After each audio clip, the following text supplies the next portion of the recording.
Hello and welcome to episode 146 of the Nerds at Large Gaming Podcast. I'm one of your hosts, Darby Holland. I'm Jeff Mayo. Jeff, what in the world are we doing for 150? It's getting too close, so we have to figure it out. I don't know, man. Trying to see if there's any big thing that was supposed to maybe coming out. Let's say 1, 2, 3, 4.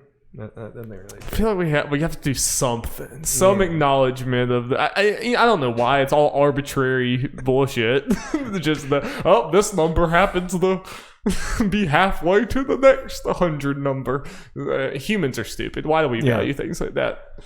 Darby, each one should be in it. Exactly. We should be putting into like 147 should be a blowout. Yeah. Get ready. I am not in the headspace for any sort of crazy blowout podcast. I'm telling you right now, listener, this is going to be a normal one. just okay. I got down the middle, normal. Okay, I won't mention it on the podcast, but I think I got the potential idea what we do for 150 if news works out. Okay. All right. Spicy. Now you all get to think about what crazy thing just went through Jeff's head. Like, vote into your phones now. Ladies and gentlemen, we're going to get into news very quickly, but at the top of the show, I have to tell you that me and Jeff were featured on The Last of Us Part 2 spoiler cast with a bunch of beautiful, beautiful people over at Respawn Aim Fire, which you should listen to their podcast anyway. They're better than us. But yeah, make sure you listen to both of us, but you should listen to them anyway. But you can find that spoiler cast on their podcast feed, on their YouTube, I guess on their Twitch, the previous video, whatever. That was a ton of fun. I had a blast talking to them. A lot of fun. Talked about all the crazy stuff in The Last of Us. Yes. But make sure you have played it because we didn't have any spoiler-free section. It was all spoiler-filled. And lots of, we pretty much touched everything in some way. Like, not, there's definitely things. We are probably going to have another spoiler cast on our own. Maybe it might be featuring Will or Jacob or someone if they can finish it. We don't know exactly yet. But for right now, consider that our spoiler cast. Go over and listen to that.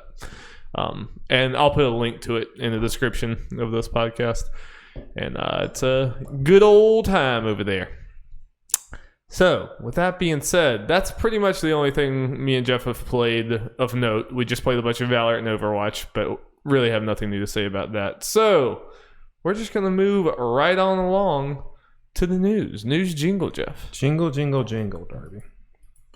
Speaking of The Last of Us Part 2. Yeah, we're starting with sales time. Woo! Sales time at the beginning, Jeff. I told him this was going to be a normal podcast, Jeff. We lied to him. This one's crazy. Going crazy, man. Last of Us selling pretty good. These numbers come from Jeff Grubb from VentureBeat, but numbers were officially posted by Sony and stuff. The Last of Us Part 2 sold 4 million in 3 days. Just 3 days. For comparison, for the 2 previous record holders. The previous one was Spider-Man with 3.3 million in 3 days, and the holder before that was God of War, 3.1 million in 3 days. So very impressive, and you have to stop and think about that, especially in comparison to the 2 that just beat. The fact that Naughty Dog was able to walk in here with a new IP with the first one and gain that much of a following with this new IP with the first Last of Us, that its sequel surpasses Spider-Man. That's kind of you have to be pretty impressed. You have to be pretty proud of yourself at that point. I'm curious what the legs are going to be, because I feel like Spider-Man in particular had legs. I don't know where it ended up, but they haven't. I think all they said for Spider-Man and God of War even is in Horizon stuff that it's past the 10 million mark, but I don't think we got any information. Well, the thing I saw, I honestly don't know where they were referencing it from. But I know I was listening to Kind of Funny, and they went through. It might have been Jeff Grubb had him, because he usually has everything. Jeffy Grubb. Jeffy Grubb. They had the list of PS4 exclusives, or PS4 in general, games on PS4, and Uncharted 4 was the highest PS4 exclusive game, and it was 16 million or something like that. And then I think Spider-Man and God of War were right around it. Last of Us Part 2 is apparently already 10th. like already right now 10th. Makes sense if we're talking about the first party games. Yeah, it does. So I mean, the fact that and that's another thing we have, like, I mean, I know that we've kind of long past that, but we have definitely reached the point where like the name of a developer means something to the mass audience in the same way that a director for a movie or something does. The fact that it's a Naughty Dog game, I think, matters, and you see that with Uncharted and Last of Us both, you know, soaring above like the other Sony competition. And you have stuff like Horizon that's like a really impressive, but then when you look at like, there's a different class when it comes to like the prestige or the sales, at least. You know. Well, it just kind of what's crazy about Naughty Dog in particular, they have the sales beast in Uncharted that obviously reviews very well, but they have the, I guess, probably one of the undisputed, like as far as Sony ones go, like reception king, at least critically, in Last of Us. First one in Last of Us Part 2 as well, it seems. They kind of have the popcorn action blockbuster and the art piece. Yeah. Like the thing is, about the also add into Last of Us, it also sells incredibly well, like, right? Yeah. More than most games. It is a very unflinching and like not really. It's weird because it feels like something that's not really made with mass appeal in mind, but it gets it anyway because I think it's just that good. Yep. When the quality kind of stands for itself, and definitely Uncharted paved the way for Last of Us. You know, Uncharted like built that renown, and The Last of Us takes the core of Uncharted and keeps it. Like the games are similar in a lot of ways, like in their bones, but. It's still like, this is very, it's not necessarily surprising, but especially when you look at it compared to God of War, which has been a name for over a decade and stuff, and then Spider-Man, which is just like one of the biggest properties on planet Earth, and for Last of Us, which is in the grand scheme of things a pretty new IP already, like it just shows that it's not just hardcore gamers that are into this. Like this goes past that.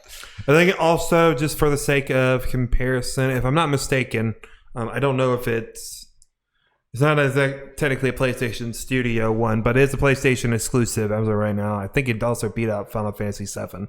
Like Final Fantasy VII was also close to Spider-Man numbers. Yeah, there if was. I'm not mistaken. Yeah, there was. I might not be able to find it fast enough to be worth anything. I know that there was. I think it was from Fandom.com, but they didn't have the. What the actual time period was for them, but I know they had. Yeah, it could have just been like the first week or something. Yeah, I'm guessing that since they tweeted it out, it was like relevant time between each other. I don't know. It was probably too long ago. I like too many tweets on Twitter. Whatever. Yeah, I know it beat Final Fantasy VII. There were several other things that it beat. I don't know. Whatever. Yeah. Yep. Very impressive.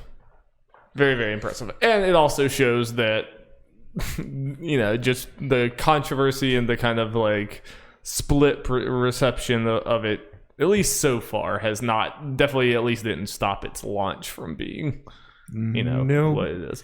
Well, I mean, you know people in your life who have said like they might not get it because of what they're hearing. I'm sure it's going to have some effect, but, you know. Yeah. 100%. And I even, whenever I went to like my sister and brother-in-law, she said like, "Oh yeah, I keep hearing that it's really bad." And I'm like, no. That's there are people that have played the game that just don't like it, which is fine. But I feel like a lot of the it's bad people are people who have even touched the game. There's like, and I think they're kind of out of touch. There's people that are like, oh, there's like no one likes this game. You know, like they think that they're like the people who like this game are so in the minority. It's like that's just like they're, you know, anyone who like reviewed this well must have been paid off or something. Like I bet you most people love this game still. Yeah. So you know, this is very anecdotal and everything, but Jeff Keighley or the Game Awards Twitter account posted, "Okay, we're halfway through the year. What's everyone's game of the year so far?" Most of what I saw was Last of Us Part 2. Then a couple people like, I bet some losers are going to say Last of Us. It's like, oh, you mean most? Yeah. So. Yeah. I think that's the Last of Us is the clear favorite for the overall, like, as far as the industry game of the year stuff. I think As of right now. As of right now, yeah, definitely. It's just, again, Naughty Dog is just, I'll always be so impressed with them to be like the guys who did Crash Bandicoot, and then never would you have guessed that like in future years, like they are such a juggernaut based off of purely their own creations. I mean, with Uncharted and Last of Us. I mean, obviously Uncharted went to 4 different entries. It became this giant like franchise, but it was theirs. Like they built that from the ground up. It wasn't them no offense to Insomniac or whatever, because that's great too, but it wasn't them taking Spider-Man. Insomniac with Spider-Man, they started at a high, like, at baseline that we're gonna sell like 10 million copies just off of the Spider-Man alone. Maybe not that far necessarily, many, because there are a lot of those games that you had a lot of eyes on you from day one. Whereas, like put this, they also just kind of, I get what you're saying, but I can also give Insomniac credit. The reason there was so much hype around it instantly is because it is a Spider-Man game made by a well-known, like, respected developer. Yeah. Compared to a lot of these that are just kind of, I don't mean that to sound as like insulting to Insomniac as it does. It's just, I mean, even Naughty Dog even said when they did the first Last of Us, they had no expectation for it to be as popular as it was. Like, that was something that they were like kind of nervous about, because they had only really done the Uncharted in this style, and this was such a big departure that like it was something they kind of had to convince Sony to do. And it was like, I mean, I think Neil Druckmann's talked about like, yeah, we really expected this to kind of be like, okay sales or whatever, and okay received. Like, they were not very confident about it. Next thing you know, The Last of Us is like a household name as far as gaming. Yep. It's pretty cool. Some would say original Last of Us, one of the greats. Yes. So would also say part 2, one of the greats. Okay, Dari. Speaking about potential greats, I hope so, Jeff. We got a couple different presentations throughout this week. Some for just like single games. Then we got a couple, or just mainly one that we're going to talk about, and multiple games. But let's start with those single game presentations. First one, Cyberpunk 2077 Night City Wire, Episode 1. They made it clear, especially at the end. They said, everyone's like, oh, there's going to be more. They said at the end, hey, we're going to release another one in the next couple of weeks. Get excited. Yep.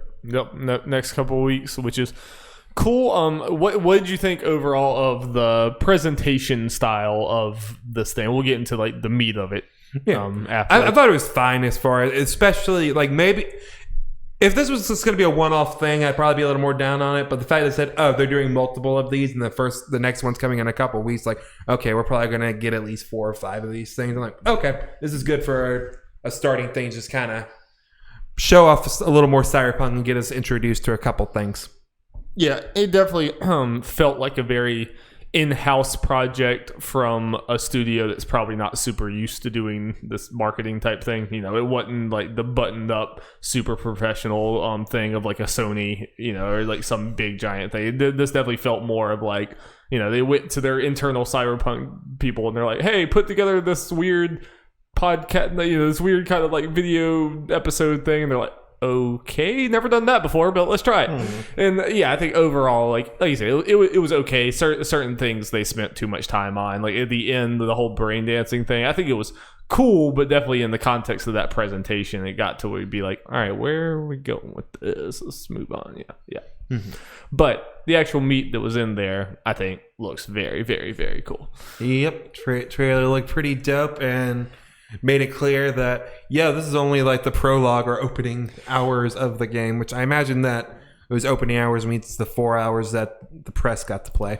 Yeah, that's what I've listened to a good many people talk about the 4 hours that they played, and it sounded like everything they played was pretty much the stuff in there. And obviously, like, depending on what route you choose with the corporate street kid nomad thing, your starting area and starting storyline is completely different. Like, you start in completely different areas. With different characters, aside from there are some constants, like your main guy, I forget his name. I keep wanting to say Manny, but I know it's not. It's somebody like that. But yeah, I mean, I think the presentation, didn't necessarily show us like some crazy single thing that was different than what we've seen before, but just seeing kind of like more of the city and just more like, you're just seeing so many different scenes and different confrontations that you really get the sense that like there's going to be a bunch of different ways to play this game and so many different outcomes depending on how you do it. And one thing I didn't expect that we did get in that presentation was that the map goes outside of the city. Yeah. And you have like a whole wasteland area outside the city, which is like, oh shit. Okay, I was thinking the Nomad starts out there. I think so. Or at least you're in there somewhere in your prologue. And you're supposed to be from out there if you're a Nomad. It's pretty neat. We might have to discuss just for the sake of content us doing different ones. Yeah, we probably should. I'm honestly, all three of them sound cool to me. I'm saying that at least doesn't seem like it's a Fire and Fleet House situation where we're both kind of pulling for one. Right. Like, at least this game's a little different. Yeah, if you were like super passionate about one, I'd probably be like, go ahead. You know, they all three sound great. As of right now, I have not one I particularly want. I'm more still than trying to decide. I'm sure they'll go over a little more of that stuff as we get closer. Yeah. Now we got to fucking November. But it's been honestly what was even more exciting than the presentation to me was hearing journalists talk about it, which I don't want to go too much into us talking about other people talking about playing the game because that gets kind of weird. But for what everyone said, and everyone only played the prologue, so we're still in the promises area of Cyberpunk, and it hasn't been completely proven yet. Yeah. But the level of openness that I just hear from everyone sounds really exciting. Yeah. I have honestly just haven't really had the time to listen to really much as far as impressions and stuff from people. I would be curious to. Because I know, like, IGN in particular, and I'm sure multiple outlets did this when they had people that did multiple stuff. They did do, like, we were talking about doing different stuff.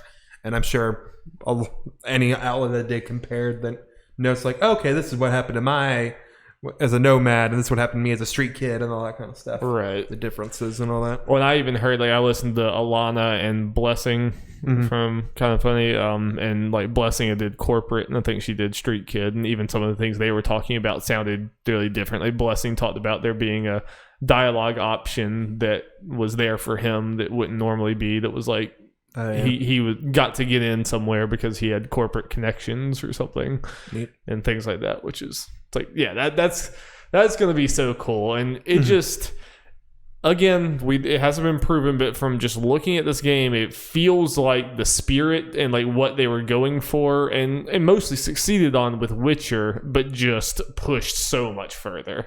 Where, the Witcher, we marvel at the side quests and the choices that they do give you, but this just kind of feels like they're trying to do that with like every aspect of the game. And those decisions even reflect on your combat and everything, which they didn't really do in Witcher and things like that, which is just very, very, very exciting to me. And just those environments look crazy open and crazy lived in.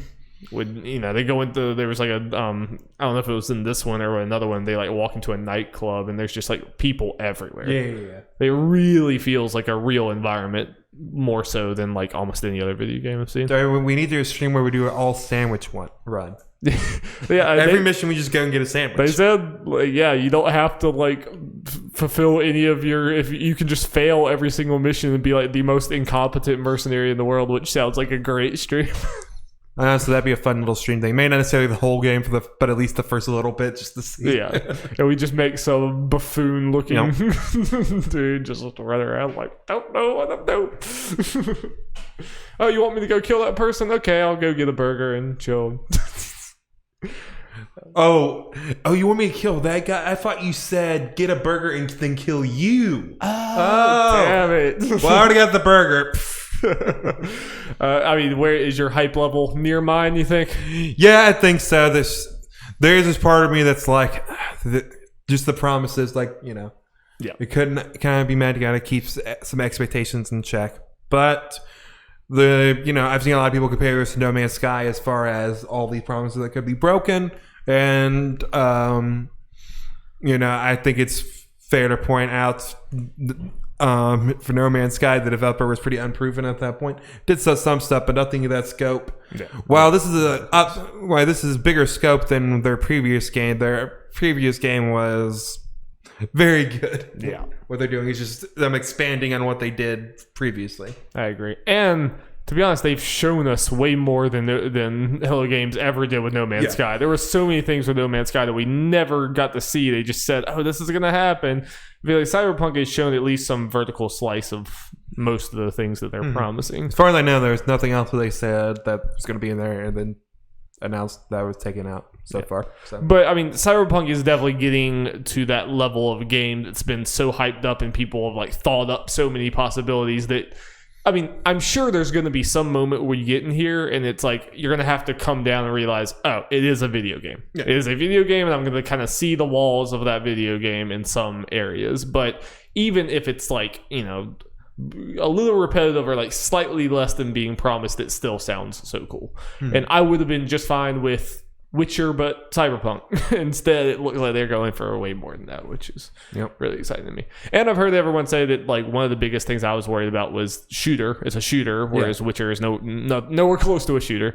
But everyone says like it controls pretty well. Obviously, it's not like, you know, Destiny or competitive shooter or anything like that, but it feels like Far Cry or something. It feels like, you know, a story-based shooter game. It feels like good enough to be like, you know, immersive. You can mess around with your loadout or whatever and do some crazy abilities, So that should be good. I forget, what was the thing they showed? The brain dance? Yeah, brain dance. That was the only thing. The only person I saw talk about that in depth was Blessing, and he talked about it being like a cool idea, but pretty boring in concept. Of just like once you get into it, it's just like, okay, this is taking too long. This is like, I mean, he was talking about I want to just be going out in the world, which I could see myself being that way. I did think it was cool in some ways, and I could see it being used in interesting ways where like you're playing back through a scene and you can like look at heat signatures in certain areas, or you can turn the volume up and hear like what people were saying over there. And I think it's mostly going to be used in a like Batman detective mode type of thing, but just on steroids, just like way more advanced. But I could definitely see it getting to a point where I'm like, okay, I don't know what to do here. I'm just like, can I just get through this? You know? Yeah, especially if, you know, it can get annoying if the game relies too much on it, which since they just showed it off, we don't know how much of it we're actually going to be. Like, I don't know if they showed it off that heavy because it is that big of a deal, or is it because they're going to have multiple episodes of this thing, so they're like, okay, we got to drill down really specific. So did they just do that just because this is one of 8 parts? You know, like, I don't know. Who knows? Also, we're getting a Cyberpunk anime called Cyberpunk Edge Runners coming in 2022, and it's being done by Studio Trigger and partner with Netflix. Which you know more about anime studios than I do. So, the popular things that I know of that Trigger is known for is Kill la Kill and Darling in the Franxx. Both for which, story-wise, and just kind of a lot of stuff I have no interest in. I watched some Darling Franxx. I just really did not like it. But this is a whole different world and all that kind of stuff where the reasons I don't like those may not be present. And Studio Trigger's animation is fantastic. Darby, something that you've seen that they've done is the opening to the new Shantae game. Ah, okay. Nice. So they have really good animation. So that's something to be excited about. Yeah, this is something that like I think is like really cool bonus. It's very low stakes for me because if this thing comes out and it's really bad, I'll be like, okay, I just move on with my life. It's not something I'm going to be like wait with bated breath. Like I'm definitely going to give it a shot because I'm super invested and interested in Cyberpunk, but it's not going to like tear me up if it's bad. You know, I think it's a cool no bonus. Bearing on the game or anything. So that was a cool like little just we're also doing this announcement. Yeah. If it is a little far away. It does kind of show CD Projekt Red just their headspace. They're wanting Cyberpunk to be a big thing. I mean, they were also talking about having a side multiplayer game that they're in development of. So they want Cyberpunk to be a franchise very clearly. They just want, at least for the next little while, Witcher and Cyberpunk, they kind of rotate for the next Hey, that's a banger of two different and very different. Very different. So that's cool to me. Something we wish was very different than it actually is. Marvel's Avengers. What a segue, Jeff. I was really hoping that the game that I would have a different feeling coming out of the next showing. Yeah. Story trailer was cool. I mean, again, I said that, like, the story looks neat. It's pretty basic. I was about to say, was it? I mean, kind of. I mean, it looks cool in the sense that it's like the general story idea is kind of cool, but the more they showed me makes me more worried, and I think I'm going to be right on this, where there's not really that much actual story stuff there. It's just kind of a light backdrop for the most part for you to go out on these missions. I think it'll remind you of like fighting game stories, and like and I mean not really like NetherRealm, but more like Soul Calibur or something, where it's like they set up, you do gameplay missions that are all separated. It has a middle scene, more gameplay things, and it has an end, and it's just like a very cookie cutter thing because they can't take too many risks in it because you have all these disparate missions that you can do at any time, and that's what I would expect most from it. And like when I was looking at it, I mean, it doesn't necessarily look bad, the story and the visuals and everything, but it certainly doesn't look striking in any way to me. It like even MODOK and all that stuff, it was just like, this just kind of looks like Avengers team. It just looks, like a normal, yeah. They all have to get together, and it's like, Tony's wisecracking some, and Thor has the funny voice, and yep. It's Captain America's dead. I'm just so bored. I'm just so bored looking at those trailers, Yeah. And that's just from a story perspective. I also think the gameplay looks really boring. Oh yeah, gameplay looks really boring. It doesn't like there's really much going on. The way I described it to what you guys were kind of saying, I kind of added to this. It reminds me a lot of a Muso, but without the cool, colorful characters, and you're just getting a lot of those and the big numbers. Like to satisfy, that kind of stuff satisfies you in a Muso. This doesn't even have that kind of stuff because it seems to have a couple handful of characters that are they have a little more to a Muso character, but it doesn't seem like a crazy amount more to it, and there isn't that as much interesting stuff going on the screen. No, and like we've seen Thor like twice now, and his kit just doesn't look that robust, and it kind of can't be when you have this many characters, and just it really feels like I swear I never saw him dodge or block a single time. It really just seems like run at the people and press square over and over again and do these same canned animations. It was like nothing about it felt like this fluid, like I'm going to use this attack here and this attack here. It just really felt like whack, whack, whack, whack, you're dead. Fly over here. Whack, whack, whack, whack, you're dead. I think something that also is not helping this game as far as the marketing goes is the enemies they're showing us fight. Like, show us fight like some kind of Marvel villain. I mean, I guess they showed us generic robots. Taskmaster at some point, or at least in trailers and stuff that, you're going to be fighting him. But other than that, and they're hinting at MODOK, but who knows what exactly they're all going to do with him. It's just generic robots, and I think there were some soldiers in there, some generic soldiers. It's like nothing exciting. Show something.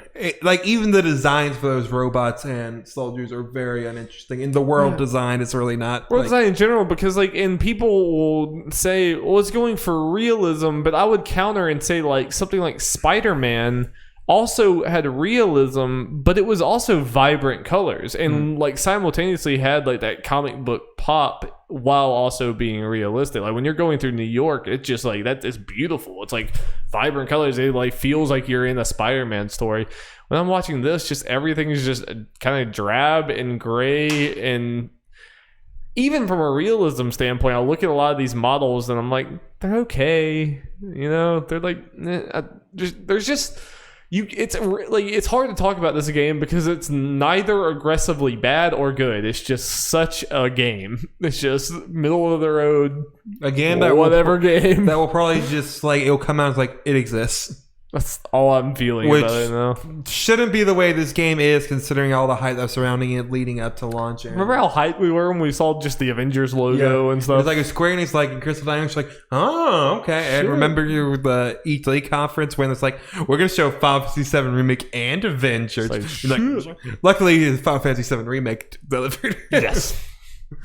In presentation and the actual game itself. Yeah. Thank Christ.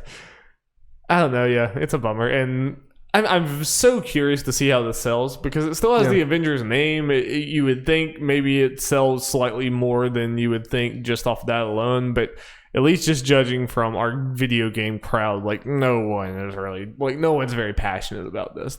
I've seen people be like, I think I'll like it enough. I'll give it a shot. And I'm thinking for some people, like at least in the video game journalist crowd or whatever, they're more positive. I feel like they might feel a little differently if they have to pay $60 for it. Yeah. Yep.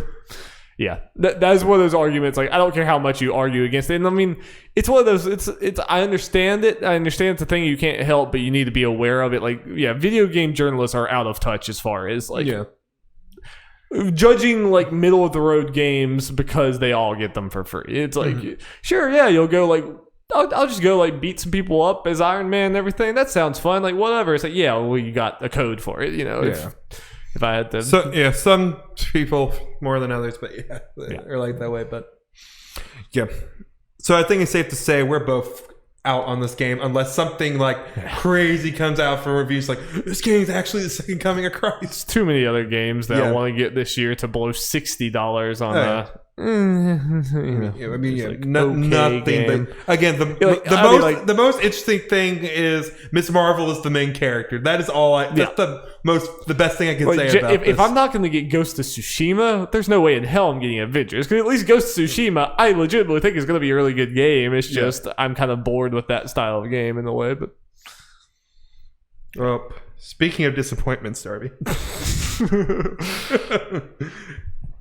Last week, we got a Pokemon Presents. At the end, they teased another Pokemon Presents for next week, saying they have another big project to talk about that they didn't want to put it in there. Do it to next week. We get to Wednesday morning. I get up before work. I'm like, let's see what this is about. And it's a Pokemon MOBA. And then the internet was just like, oh, okay, that's not for me, but I'll politely just sign off. All right, bye, you guys. Honestly, that was generally my take. That's what I saw a lot of people say. There were a lot of other people who did not.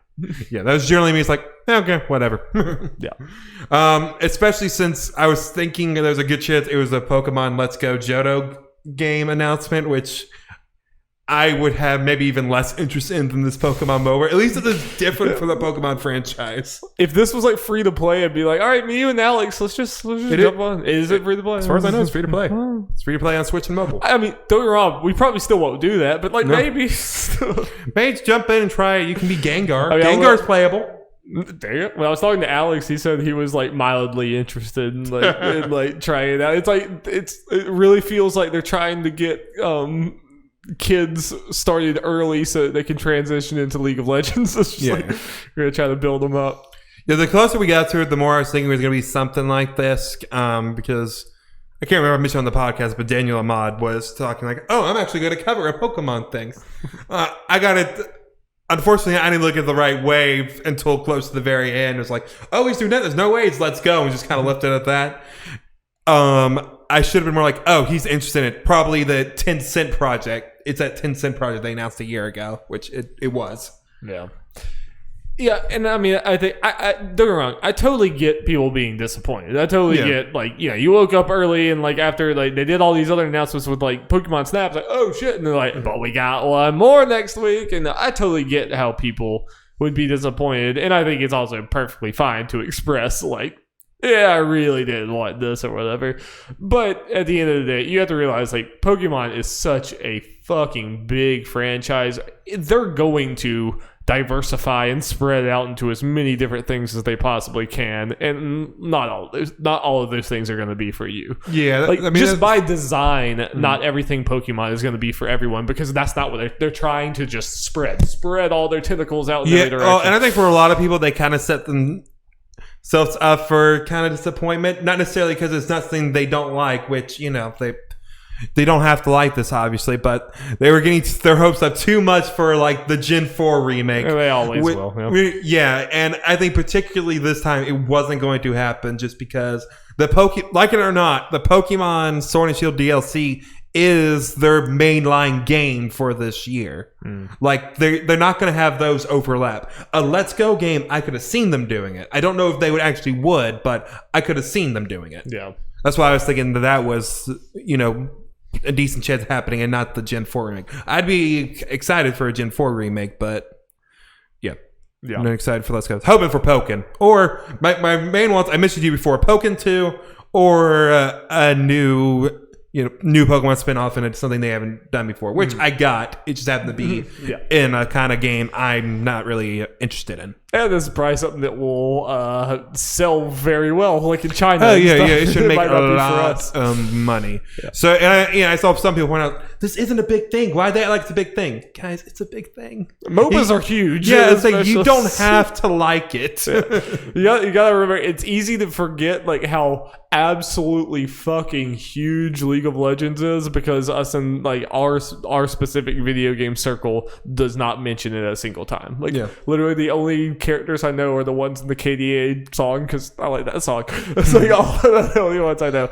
But League of Legends is like one of the biggest things on the planet. Yeah. And so some people will argue that the Pokemon comes out of touch for trying to hype this thing up, but it's a weird thing where, because it's Pokemon, it could have been literally anything, and if it just doesn't fall into your specific wants, you'll probably say that anyway. Yeah. Like, I honestly don't think they hyped it up necessarily too much. It just has to be something that the people we follow and everything, the Western gamer, just is not a fan of. Yeah. I get how it feels that way, because I mean, it's pretty like just on a surface level, it's pretty funny to have like build up like what's it gonna be Pokemon MOBA. It's like, of course, like that's like, if you had stopped and be like, what's the worst thing it could be, like for you personally, what is the worst thing it could be? Pokemon MOBA would probably be about the top of a lot of people's list. So I get that, but don't get me wrong, Pokemon will disappoint you in plenty other ways. You don't need to get disappointed about this. Just wait, there'll be other ways. Just to talk about the roster real quick, they showed 10 Pokemon announced. 8 of them are Gen 1. Oh, Jeff, come on. I know. That's not surprising. I know. They have Pikachu, the starters, Squirtle. You can pay $10 and get a Chandelure and stuff. Yeah. You microtransactions. They strangely enough have Clefable, which is kind of, I guess, a less rare one. They had Gengar and Machamp, which for some reason, I guess around Pokken time, because they were also kind of marketed a good bit in Sword and Shield. They're like, hey, Gengar and Machamp, we're going to market those as big Gen 1 Pokemon all of a sudden. Like, okay, I like those Pokemon, fair enough, whatever. Okay. They had Lucario in there, which is the obligatory non-Gen 1 they just got to throw in everything, which I love Lucario, so I'm not against that. And then randomly enough, Talonflame. I know that means nothing to you. But it's a random Gen 6 Pokemon, which is one of the 2 non-Gen 1 Pokemon they decided. I'm like, I mean, cool, but why? Weird pull, yeah. Random. Someone at Tencent, that's just like their favorite Pokemon. I guess so.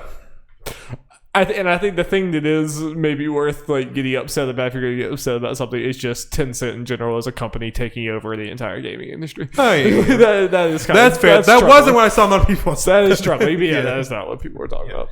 That is fair. Next thing, Darby. This was happening. This happened on Tuesday. We had the new Game Plus Expo. Expo. Bobo. Finally, Bobo got a game. I'll be honest, I did not watch this, but so I can talk about a couple things. I don't even have a list down on here. It started the best way it could. Suda51 talking and introducing games, talking about like what indie games mean to him and his backlog. Mentioning Super Mario Odyssey's in there, and reassuring us he's going to finish it. While in the background, was the first look at No More Heroes 3 gameplay. But he was body blocking. Yes, he was blocking the main section of the screen. You ought to see a decent amount. God, it's so we were- good. It's yeah. such a troll. So we were properly teased. I'm gonna try to pull up a list of maybe the stuff in here just while I'm talking. So I don't So forget did he anything. not, like, in the words he was saying, did he not reference the No, game he did at not all? reference No More Heroes whatsoever. And that That's made it even hilarious. better. No, it's So great. good. But the gameplay looked pretty good. There's obviously a big up in graphics from other No More Hero games, and a nice confirmation. Not really a surprise whatsoever, but for anyone who happened to see the Damon and Fu trailer from the Game Awards, Like, up there. Best trailer of the year. It's up yeah, there. you know, we saw all those alien friends of Fu at the end there, and once we kind of thought about it, it's like, oh, those are probably the bosses.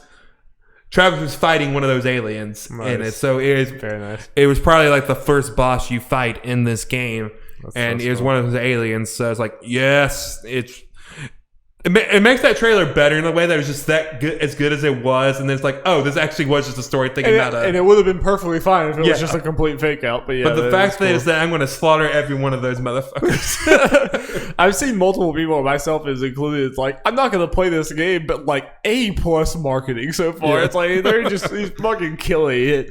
And I feel like the game has been talked about way more than it normally would have because of how good that first trailer was and then how funny this was. I think Suda is enough, like, as far as the video game community is known, a big enough name to where, like, people don't just scoff at the fact that he does this stuff. Yeah. People just find it endearing and everything. And it's it's so just kind fun. of getting more eyes on No More Heroes than, like you were saying, than Yeah. it probably normally would. It works for kind of a smaller niche game Yeah. that, like, probably was very close to not happening anyway. You know, Mhm. it's not like you have like if they did this with like Pokemon or Smash Bros or Yeah. something, people would be furious. Yeah. But I totally could see Sakurai saying like, just like talking over a character reveal. You have to try to figure out who it is by looking behind them. Yep. Okay. Other stuff that was shown there. Oh yeah, this was the most surprising one. Bloodstained Curse of the Moon 2. That is very cool. That is a good one. If people who don't know it, Bloodstained is I forget his name. Let's see if it's on here. As soon as you say it, Is it Inafune? No, that's Mega Man. I'll look it up. Yeah. Indie Creates Publishing. Blah blah blah blah blah. Old Castlevania guy made Bloodstained or whatever. Had a little preview game thing. Koji Igarashi. Yes. Like a old school style sprite game or whatever. It was received very well and sold, I think, decently well. To I think he said during the presentation, it's like they immediately greenlit a sequel to that game. So And it's pretty cool. It kind of, I imagine at this point, like it's just gonna be kind of like two different series, pretty much at this point. Like normal I think I saw Bloodstained people and who Bloodstained. know more about Bloodstained talk about like the canons are different or different enough. So So is this going to be like another smaller title? Do we know? Like, so it's going to be another like $10 or whatever the hell it was. Like kind of probably I can see it being a little more since it did so Yeah, well. But that is awesome. Yeah, that is really cool. Looks really good. Something that doesn't look really good is the new Harvest Moon game. That game looks like an old game. It's being curb stomped by Stardew Valley. Yep. Oh yeah, we got a new Guilty Gear Strive trailer, which looked pretty good. Saw some gameplay for two characters that had already been announced. Mila and Zato look very good, of course. Fight Crab. Hell yes, I did see Fight Crab. Everyone who hasn't seen Fight Crab, go look up that trailer. It is something. It is something indeed. Just crabs fighting a bunch of stuff. Lightsabers at some point. The name is accurate. Yep. And it's coming. It's actually coming out next month on Steam, and apparently to be announced on Switch. Yeah. So. Bless the people who worked on that game for hours in front of the computer. Yep. Trying to think what else. And there was this. What was the name? What was the name of it? I can't remember, but there was this really bad trailer. Really bad teaser I've heard thing. people talking about it. I can't remember the name of it, where it was nothing about it, if anything, could get us excited. But there's one of those teasers that would only work if it was a franchise everyone knew and loved. But it was Than just new. the fact that it existed. But it was something brand new. It's like, What? Show us something. You can't even see anything. It's just someone under a bridge. Again, I so wish that I could just go to some of these developers and realize, like, listen, I know you think your shit is so cool, but other people don't know your shit, so you gotta show what it is. You can't just you see other games do you see FromSoft do these little teasers. You can't do what FromSoft does. You're not FromSoft, you know. Yeah, actually, I wish I could just scream at some of these and do that, but yeah, it's so weird. Sorry, just give me 1 second. Oh yeah, also something very, very weird. Sega Atlas was talked about to be one of the headliners, and all they had was freaking Catherine Full Body just coming to the Switch next month. So that was an announcement. Like, I thought we already knew that, but no, it's not a new announcement. It's just them saying, reminding the release you date, basically, or they already had. They already had a knew release it was date, coming. And it's our Full Body's already out, and everything's it's just a Switch port. Good lord. Like, Atlas, what are you doing? Where the fuck is Scramble? Like, they've had two different things they were like gonna be at the last month that, you know, it's like, okay, they're gonna announce Scramble or maybe something else here. Yeah. To be fair, they did announce like P4 was cool. Yeah, P4. Oh yeah, I mean, yeah. But you know, I think it's reasonable to expect, especially this thing, since they were just talking about Atlas of America. The fact, you know, it makes sense to announce Scramble's coming to the U.S. or the West during this thing. It's like, why? And this is part of the problem of having a bunch of different unorganized events taking the place of E3, is that everyone feels like they have to be everywhere. They're just like, sure, put us on there. Who cares? You know, it doesn't cost a bunch of money like E3. So they're like, yeah, fuck, just put us on there. Even when they have actually nothing. Yeah. Mm-hmm. Let's see what else was. They had a little Danganronpa thing. Where I forget his name. The Danganronpa creator was there, and it was mainly like, hey, the games are on mobile, but kind of hinting, hey, it's the 10-year anniversary. More news to come. Like, show me shit. Quit teasing. Stop tickling my balls. And it's called Escape from Asura is the name of that teased game. I might be skipping ahead, but was this where the For Honor guy was announced for Samurai Showdown? Yes. Yeah. There it is. Yeah. So in the weirdest like guest character announced, like it's so weird. Samurai Showdown, like Darby said, got a new DLC fighter, and it's someone from For Honor. I think it's like Warden or something. So bizarre. That's so random. Bizarre. Like, is that like guest characters supposed to get like people more interested in finding game? Like in a certain fighting game. Yeah. But does a For Honor character do that for anyone? Because he looks like just a generic knight. That's the other like weird. I mean, it's already weird enough. I mean, For Honor I think is bigger than we give it credit for, but it's still not huge. But it's not just that it's from For Honor. It's the fact that For Honor doesn't really have named characters. Like you said, it's just basically a class. They just picked a class from For Honor, and it's basically like, we're announcing tank. It's just a tank, a generic tank, you know, like a tank character, you know, whatever.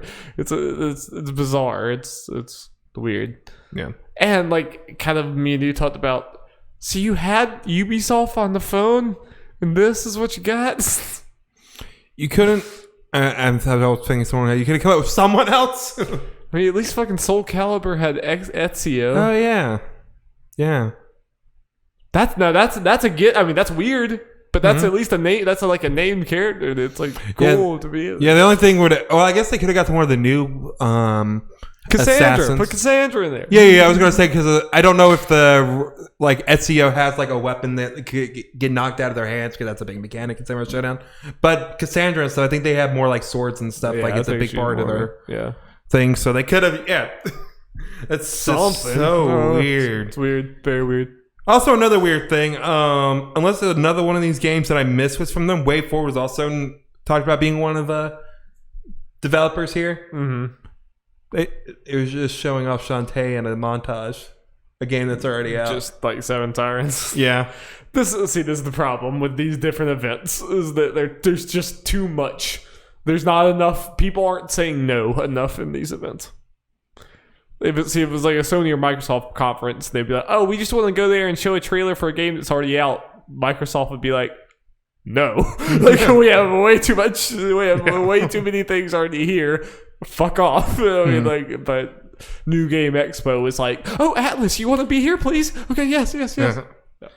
So as far as this thing goes, we're all just kind of watching it. They're not like too many games I'm like crazy interested in, but this feels a certain niche that a lot of the other conferences we've seen hasn't. Just mainly anime games, and the way the process, it was pretty much a direct, and the pacing of it was fine. So this is one of those. As long as they can potentially get bigger gains from some of these developers, just the general idea. I'm okay with like this one coming back some more than the other ones. I'm okay with an idea, but they need to be restructured. Like Guerrilla Collective needs to be scaled way the hell back, and not have the same game in 4 conferences during that whole thing.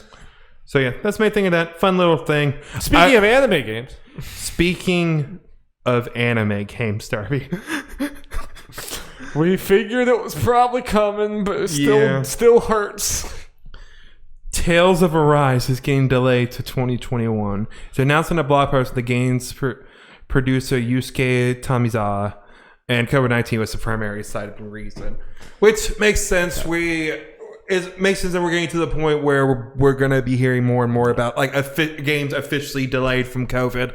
There's a fine line between some games like, okay, they're still coming out, maybe getting delayed a little bit because of COVID, whether they say that's the reason or not, or games that just come out or everything. And there are going to be some games we don't even hear that are getting delayed that just get delayed. I think we're with Last of Us Part 2, we are probably approaching the edge of the games that were already fine because they were close to being done. We're gonna start getting past that. There's a reason where, spoiler alert, we're gonna do the thing Darby and I do every 6 months. We just go down the list of games supposed to come out in the upcoming half of the year. There are a lot. I feel like there are a lot more games that don't have solid release dates normally this time. Because partly because there was no E3, but still, people are just kind of more hesitant to put an exact date on things. Yeah, which fair. So Yadar, how do you feel about this delay?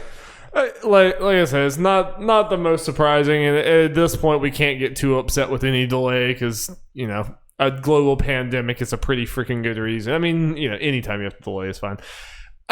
There are a lot of amazing games coming out this year, so I don't think it's the end of the world. This was probably going to be a super long game, and it was probably going to come out somewhat later. It was probably going to brush up against Cyberpunk and Spider-Man and Kena and everything else. Any of those other, if we decide to get Ghostwire, Deathloop, any of those, it would be pushing up against all those. So I don't think it's the end of the world, for it to. Well, Bright side, I texted you about this. It's like, well, looks like we're probably playing this on our fancy PS5s. Yes. I see no reason why this wouldn't be. I hope this means that it's somewhat early next year, since it was supposed to be this year and it was mostly just pushed back from COVID. Like, if they're able, I think Japan has recovered a lot better than we have right now with the COVID. What does this have? So, yeah. So they're probably back to full production now. They probably just lost several months, and that's why. So I'm hoping spring next year. Yeah.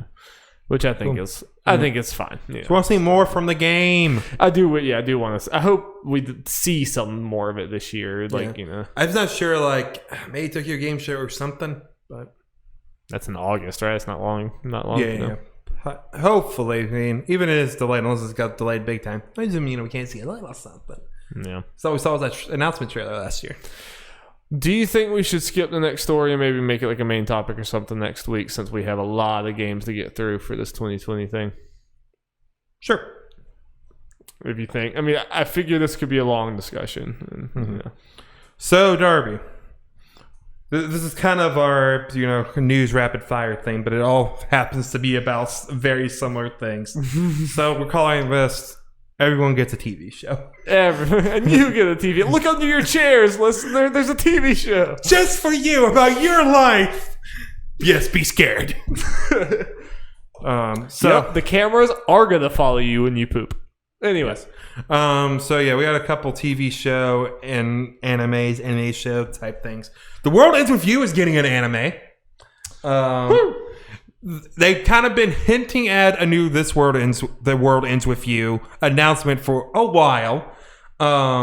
People naturally wanted a sequel. Yes. And some people are upset it's just so far an anime, but I kind of have the feeling the fact that they just decided to put all this money into an anime means our sequel is probably coming. Yeah, with that remake, re-release, or whatever, and then now this, it's obvious they don't want to kill it, Yeah.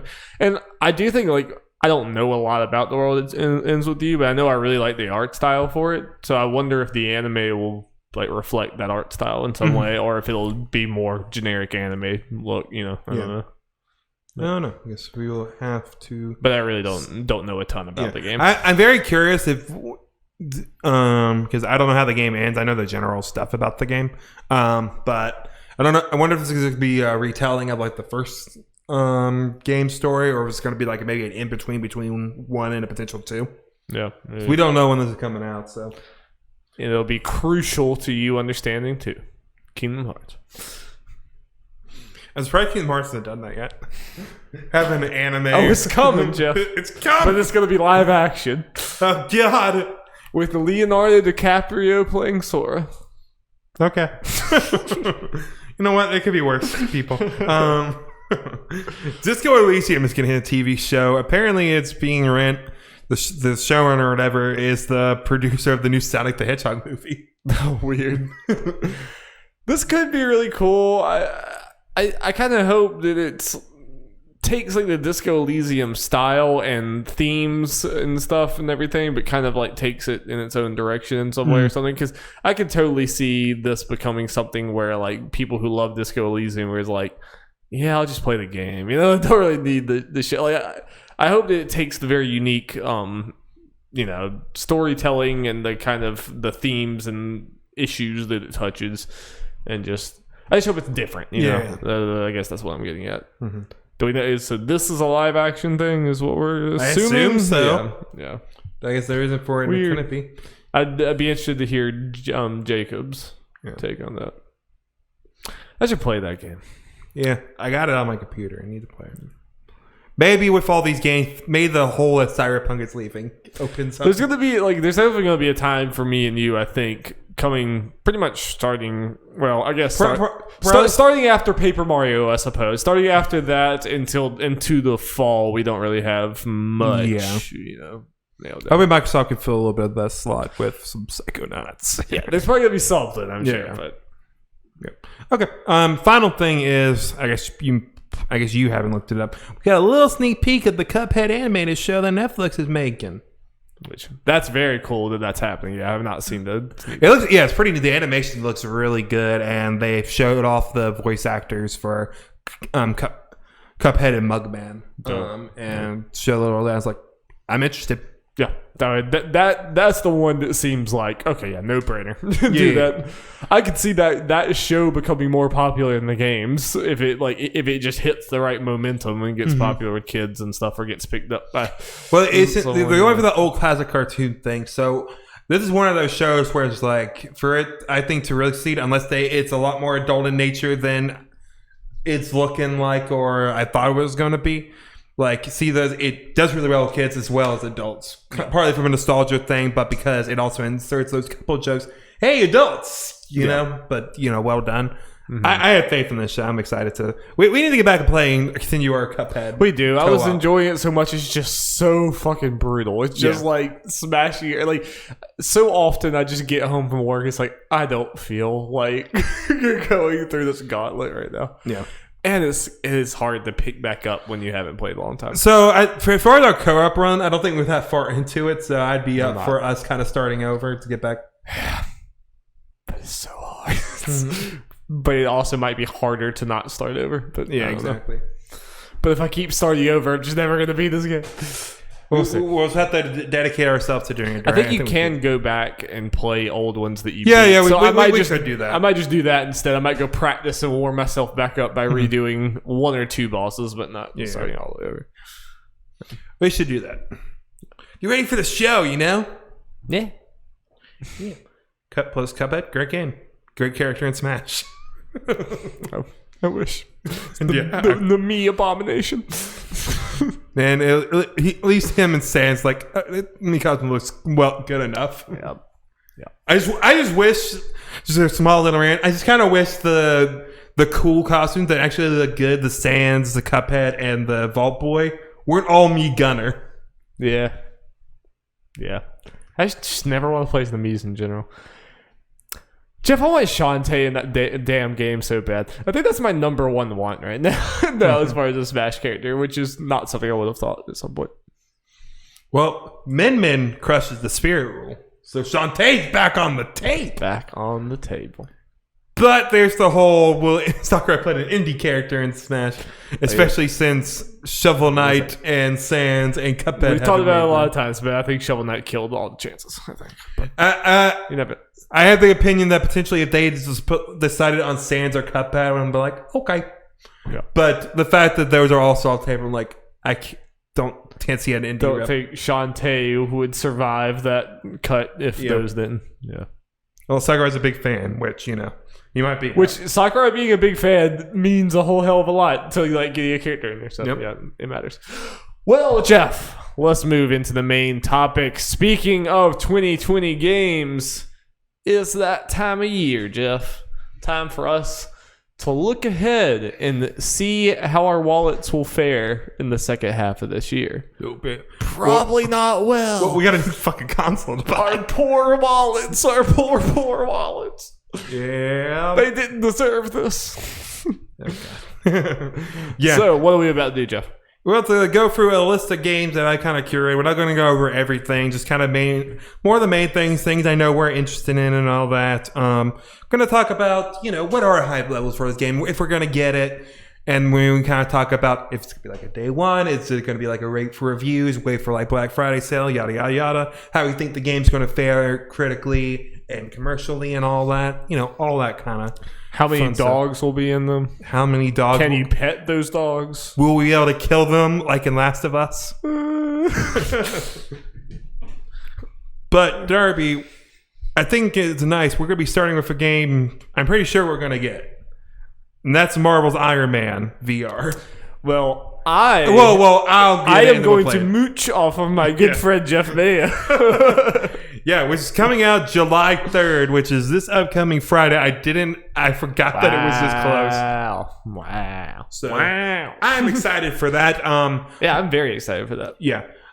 That makes me excited that you like, because again, like you, that sneaks up on me. I was like, yeah, that's gonna be really exciting. Yeah, I'm probably gonna get this close to launch, but I want to see those reviews and just kind of get a little more information about length and all that, and how the gameplay and story kind of keep up through the game. If it's gets kind of mixed things, I'm sure you would understand. Might hold off on it a little bit. Yeah, is it a $60 game? It's $40 at most, I believe. It's not a full $60 game, no. Yeah. I don't think any VR games actually are $60 unless it's like Resident Evil, which has both. Right. If I'm not mistaken. I'm sure there's like one that's like, well, actually, I'm just talking about PSVR. I'm sure there's a big PC one. Yeah. Yeah, and obviously I do think this... I think there is a limit to what this game's gonna like review as far as numbers or whatever, which, you know, is whatever. It is what it is. I think this game is going like I said when we did the demo. I think this game is like, this is a weird specific prediction, but like this game is going to have like at least one entire section where like, yeah, this just wasn't fun. Like I think it's going to try a lot of things and it's not all gonna work, but I think, judging from that demo, I have faith that enough of this game will be like, this was really fun VR. It's nothing transcendent as far as like it being the like VR perfected, but just playing that demo, I was like, okay, I get this. Like I feel like Iron Man enough. Like the dialogue, while it's not like Spider-Man Insomniac levels or anything like that, it still was like, okay, they understand Iron Man. And it's like, I definitely get the like, you know, you're like flirting with Pepper, and then the Friday and his relationship's really good. It's like, I get that. And then from the actual VR standpoint, just from that demo, they were already doing enough things that impressed me, and they already like, they kind of looked at me and they're like, we know you think this is an on rails game, it's not, go. And it's like, oh, okay, cool, you know. Yeah, I'm looking forward to it. I think it'll be decently well received. I don't expect to sell particularly well, even maybe by VR standards. I guess we'll see. But we'll get to it. I guess we probably won't talk about it as much, but when we get to it. But looking forward more to the other Marvel game that's on this list. That's for sure. Next game, Deadly Premonition 2, A Blessing in Disguise, July 10th, just on Switch. Look forward to Jacob Hamill's. I am so looking forward to Jacob Hamill talking about this game. Yeah. So looking forward to it. I know you listen to the Easy Allies podcast, but I love Ian saying like, it looks terrible, the writing looks terrible, frame rate all that looks terrible, but it looks perfect. I mean, like, it's great. Like, it's exactly what I wanted. Yeah. Yeah. I'm hoping at the very least. Obviously, I don't think this is going to set the charts on fire. It's definitely not going to review particularly well. God no, Jeff. Of course not. That's the point. Yeah. As long as I hear the fans love it, Yes. I'll have a smile on my face. Rocket Arena, July 14th, is that EA game that was just re-revealed, I guess. Not a new game, but EA tried to make us think it was a new game. Yeah, we have to be able to just go right past some of these games because there's so many games, and I think Rocket Arena is prime example of. I don't think it's going to do particularly great. Moving on to Ghost of Tsushima, it comes out July 17th. Super interested to see what the reception is of this. Like, you know, like overall, I think obviously it's going to be positive enough. It's a high polished game by a renowned Sony studio. Yeah, but it feels like Sucker Punch is kind of more in the not quite as unknown as Guerrilla was, but they're definitely one of the lesser known studios as far as like the wider gaming audience. And then also, I don't think this game has been advertised a ton, and I see it selling somewhere in between like Days Gone and Horizon. Yeah, that's kind of where that's I fair. see it somewhere in there. I'd be surprised if it sold more than Horizon. I would too. That's what I mean. Somewhere in between those two. Yeah. Which I think is a pretty wide gap. I mean, we don't know what Days Gone sold, but somewhere. Days Gone apparently did very well, so who knows how. It might be a much smaller gap than we think. Yeah. But as far as my personal interests, as we kind of been talking for this podcast, I kind of have my reservations about this game as far as like what it'll do something particularly interesting or how it would be different. I definitely want to see those reviews and all that and see what other people are saying before I spend the money on this game. But I suppose I will pay attention if we come out here and it's like it's getting tens. This game moved me. This game moved the needle. I'll be like, okay, I'll pay attention. But I feel like I've seen enough of that game to kind of get the idea. I feel so too.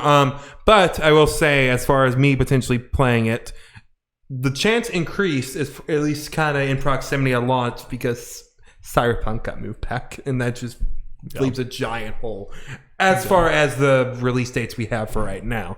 But I am not getting that day one, at least not planning to, because of this next game, Paper Mario: The Origami King. Yes. Which I am very excited for. I might get this one. I'm definitely interested in it. Yeah, definitely. I mean, Super Mario RPG has certainly helped. Yeah, because this definitely feels in that vibe as far as writing and stuff like that and tone. I do want to see what people think when they've had that new combat system completely in their hands, because it seems very weird and different, which could be great, but I want to hear what people have to say. Yeah. I understand it being a day one blind buy for you because you love Paper Mario. Me, this would be my first entry, so I kind of want to see what people think. No. Well, even people who love Paper Mario like me, I mean, my love is mainly the first three games. I really did not. I hated Sticker Star. I did not play the Color Splash, just mainly because of timing on the Wii U's life cycle and all that. But yeah, even longtime Paper Mario fans obviously have their reservations at this point. But most fans seem kind of hopeful with what I've seen as far as the combat system. At least it being better than last two, or at least good. Based on what I'm seeing, I think it's going to turn out to be pretty good. It gives me a lot more hope than the last two. Even with Color Splash more interested in the combat, what they showed never really grabbed me. This one is too, and what they're doing with the boss battles in particular has me kind of excited because they just look kind of quirky and fun. People are turned off by the fact that one of the bosses is literally a box of color pencils, but I'm like, let's go. Yeah, how can you be turned off by that? That sounds hilarious to me. Some Paper Mario fans are like have an association with the franchise getting worse and them going more all in with the paper aesthetic and making everything kind of being like arts and crafts and stuff. Yeah. I don't really necessarily think you should make that association. I know the more they've done it, the games have been worse, but I think it's just because those games happen to be bad. Yeah, and I can see people like taking the color pencil thing and making and thinking like oh, this means it's not going to have like characters. Yeah. But I also think you need to look in that trailer. Like you see like that Baba, whatever that's with you. Like even though he doesn't have like name or whatever, like he has a very expressive face, and you can see jokes and like wisecracking and everything. Like I think this game, just from the outside looking at, I think it's going to have character and like memorable like big personalities or whatever. I don't think that maybe those big personalities don't come from every boss fight. Yeah. But I think it has enough, everywhere else. Yeah, the closer we get to this game, the more excited I am, and just kind of like they showed they showed off the battle theme or whatever, and hinted at each different area has a unique battle theme. Nice. And then when they show us, fucking slaps. Yeah, I'm not worried about Paper Mario music. But yeah, I think I'm gonna have a great time with this game. Destroy All Humans remake, July 28th. I'm still very interested in this game. It's one of those games where I don't know if the reviews will necessarily move me one way or the other, because I play that demo, I know what I'm getting into. We know, yeah. I know it just depends. Like, will I find the time and just kind of get in the mood for this kind of thing? Obviously, I love the Destroy All Human games as a kid and everything else. I just I feel like this is a game I would pay $40 for and then never actually beat. I would get the nostalgia trip for a little bit, but then not actually see it all the way through.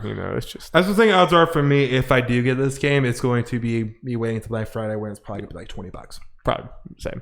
And just maybe Don't think there's any reason to get this for $40.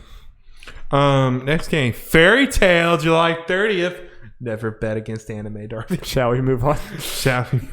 No, is this like an full-on RPG type thing, or is it just a fighting game? So is it like a Dragon Ball Kakarot level of production, or is it better? Might be better. I don't know.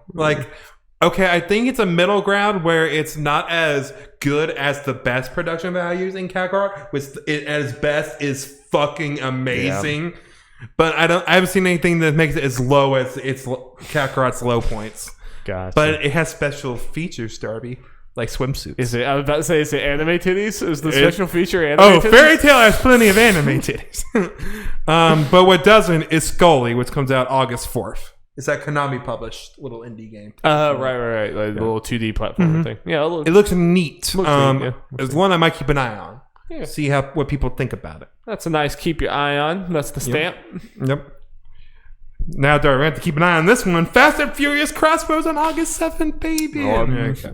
I'll watch someone stream it just to see how ridiculous it is. I'm kind of thinking that there's a decent chance that Easy Allies will do a group stream on it, and that'll just be all I need to see from the game. Just that stream. I might have to watch Tim Getty stream it if he does. But he has a streamer. He should make an exception. Okay. Exception for this, okay. But maybe they won't know. Yeah. Madden NFL 21, August 25th. It's going to sell like hotcakes. That HD sweat. It's HD, but Dari. This is the PS4 version. We're not there yet. Yeah. We need to wait for the next gen sweat. Okay. Do we know who's on the cover? My homie's already been on it. It's Lamar Jackson. Lamar Jackson. Okay, yeah. They announced that a while ago. Question. Yeah. And he even made a thing. It's like, people were like, how do you feel about the Madden curse? Like Mahomes was on it last year. Yeah, won the Super Bowl or whatever, and you gotta stop asking this question. He's like, I want some of that curse. Yeah, please. Yeah. I'll gladly. And I can't remember the last couple, but some people kept pointing out, it's like, the Madden curse kind of been broken the last couple of years. Was it Brady on it on the Super Bowl? Yeah. I don't know if they won, but they were at least really good, Yeah, I can't remember who else, but it was like, yeah, they haven't really had bad seasons or anything. And then I saw someone on Twitter like, actually, even pointing at Mahomes got hurt for a couple games. He won the fucking Super Bowl, dude. What are you talking about? Yeah. Oh, that's ridiculous. Madden curse is dead. Unlike Wasteland 3, which the Wasteland series is alive and coming August 28th. I think I might be getting this mixed up, the fact that it's coming to PS4. I might be getting this mixed up with an Xbox exclusive. I'm not sure. No, I think it is. Or they bought it later? They bought them, but this game is coming to PS4. It's one of those that this game is already being made. I'm almost certain that's the case. Okay. But yeah, I don't have anything to say about it. Mafia Definitive Edition, August 28th. I'm predicting a trash fire based on how it's been going so far. There's no Michael Huber, so that whatever other definitive edition for Mafia was terrible or something. Yep. I don't know. And that seemed like the most important parts, since those were who cares about the Mafia 3 one? That's going to be a slight little thing. That was from a couple years ago. Right. Yeah, it's kind of weird that that's even getting that right now. Yeah. 1, 2, and especially 1 is what you care about, and this will sound great. Wait, is 1 out? I don't know. Speaking of remasters shit, Tony Hawk's Pro Skater 1 and 2 remaster on September 4th. Darby, this is going to sell millions. Y'all did it. Yeah. This is going to sell at least a few millions. The fans are going to probably love it, I assume. Yes. Yeah, the amount of people I've seen like on Facebook and stuff, family members and friends who never talk about video games being hyped as hell when this was announced. It's like, yeah, it's gonna do good. Gonna do pretty good. Yeah, to give an idea of how much, how many few games actually have actual release dates right now, people. That was only the first September game. This next game is the last September game that we have on this list. Same day. Same day, September 4th. Marvel's Avengers. We've talked about, we kind of talked about this. We're not really sure. We're worried about everything. Yeah, I think there is a sales floor just for being a Avengers game made by a AAA studio. You know, there's a base level of sales. But, you know, it's not like there hasn't been big Marvel games that sold very poorly in the past, like Marvel vs. Capcom Infinite and stuff like that. I mean, how it could have been. It's definitely happened. So bad. So there's definitely a universe where even this game sells really little. But you got to think it like baseline, this thing sells like 2 million base, but I don't know. That'd be the biggest disappointment for them. Oh, yeah, dude. Oh, yeah. No point. And I also me just saying that I could look like a fucking idiot when this thing sells like 11 million. You know, it is Avengers. So so here's the thing: all our problems could be like actually happen as far as the actual game, and but it can still sell. Yeah. That is definitely a possibility. Star Wars Squadrons, October 2nd. Looks pretty neat. I have some mild interest in it. Just mainly for the VR thing. That sounds like it'd be a lot of fun. Yeah. But don't know if it'll be worth full price for a game that's what that you're otherwise not interested in. Yeah. Throw that in the Destroy All Humans $20 at Black Friday pile. Yeah. I've got the same way. Like, I think from production value, this thing looks freaking crazy, but I just don't know how interested I am in a full $40 flight Star Wars game. Mm-hmm. And I completely understand that other people would be. Yeah. But if this was like a mode in Battlefront or something, I might be more interested. But like just, you know, all that just for this, I don't know. But maybe down the road. I'm interested to see how this sells. I mean, obviously it's not going to sell like Battlefront numbers, but you know. I expect it to sell decently well. Yeah. If the gameplay looks as solid as it does, I expect it to do pretty well. Yeah. It's kind of a new thing because I feel like the way that it's... I know we've had Squadron games before and stuff, but like the way that it's doing this feels like a different path. You know, it's going for super immersive, realistic thing. And I imagine control-wise, it's not really going to be comparable to the old games. It's going to be pretty different. You know, it'll be interesting to see. Now, I swear to God, EA, if you add microtransactions after the fact, after you said you weren't going to have it. After they put out tweets saying there will be no microtransactions... I still can't trust them completely yet. Just like I can't trust the developer or publisher of this next game, Crash 4, It's About Time. Also coming out August 2nd. Yeah. I'm excited for this one. I saw some actual, like, the trailer is really, really cool, but I saw extended gameplay stuff, and I really like what they're going for. So... You know Aku Aku, or the little tiki mask thing with the feathers on it. Didn't know his name, but yes. Yes. You got multiple of those that give you abilities throughout this That's stuff. Cool. That's cool. And one of them that, once I saw really tickled my fancy, was one that you can slow down time. Like, you move normally, but everything's slowed down. So, like, platforms are falling from the sky. You slow down time so you can jump over them real quick. That's cool, yeah. And just, like, little platforming stuff like that just really gets me going. Yeah. I mean, it definitely feels like, just from the trailer, it feels like they're taking the pretty simple Endless Runner Crash formula, but like turning on its head in a lot of ways where it's like now the camera angle's sideways and all this other stuff's happening. Now it's this, it just felt like we were wondering, is a new Crash gonna still be that kind of like move platformer thing, or are they gonna kind of make it a different type of game where it's slightly more open and exploration? This definitely seems more of a natural evolution from the the original trilogy games, which is why they're calling it Crash 4, than a lot of the other Crash games that came after the original trilogy. So I think based on what we're seeing, the name, this being the official Crash 4, I think makes sense. And I do think Crash 4 is an interesting. I'm glad to do, because I really think we need to cool it with the. It's 4, but we're just calling it Crash Bandicoot, whatever the hell, or whatever. That just gets really confusing. I'm just like, slap the 4 on there. But yep. So this game looks really cool, and I'm excited for it. I might try to get more of that Insane Trilogy. I played a decent amount of it, but I need to go back and finish the rest of them. I mainly just got through most of 1. Just bring me Sly and Jack and stuff. Hey, at least we're getting Ratchet. Why did I only attach myself to the unpopular ones that didn't get the continue on into my 20s? Like Spyro and Crash and Ratchet. I mean, I love Ratchet, but still. Darby, you could be a Banjo fan. I know.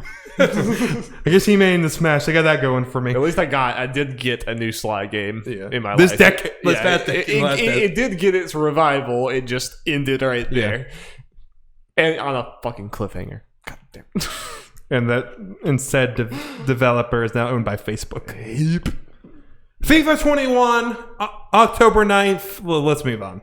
So, Nickelodeon Kart Racer 2 Grand Prix coming out in October. Apparently doesn't have a date.